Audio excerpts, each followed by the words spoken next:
France में क्रांति की शुरुआत किन परिस्थितियों में हुई? उत्तर: निम्नलिखित परिस्थितियों में फ्रांस में क्रांति की शुरुआत हुई।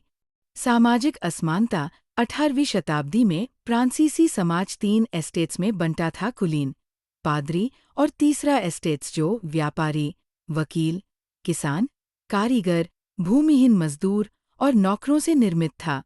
केवल तीसरे एस्टेट्स के लोग ही कर देते थे। कुलीन एवं पादरी वर्ग को राज्य को दिए जाने वाले कर से छूट थी।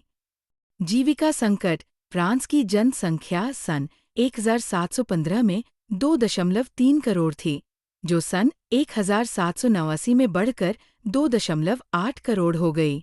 इस कारण अनाज उत्पादन की तुलना में उसकी मांग काफी तेजी से बढ़ी।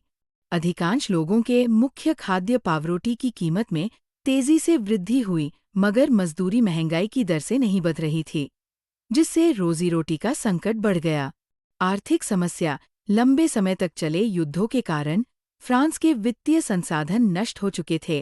अपने नियमित खर्चों जैसे सेना के रखरखाव, राजदरबार, सरकारी कार्यालयों या विश्वविद्यालयों को चलने के लिए फ्रांसीसी सरकार करों में वृद्धि के लिए बाध्य हो गई।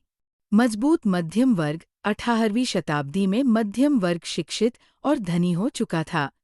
उनका यह मानना था, समाज के किसी ठास तबके को जन्म के आधार पर विशेषाधिकार नहीं मिलना चाहिए। दार्शनिकों ने स्वतंत्रता, समान नियमों, समान अवसरों के विचार को आगे लाया। दार्शनिकों के इन विचारों की चर्चा कॉफी हाउसों व सैलून हुई और पुस्तकों और अखबारों के माध्यम से इनका व्यापक प्रचार प्रसार हुआ। तत्कालिक कारण: फ्रांसीसी सम्राट लुई ने 5 मई 1789 को नए करों के प्रस्ताव के अनुमोदन के लिए एस्टेट्स जनरल की बैठक बुलाई। तीसरे एस्टेट के प्रतिनिधि प्रस्ताव के विरोध में थे, लेकिन प्रत्येक एस्टेट को एक वोट होने के कारण उनकी अपील ठुकरा दी गई। तीसरे एस्टेट के प्रतिनिधि सभा से बाहर चले गए।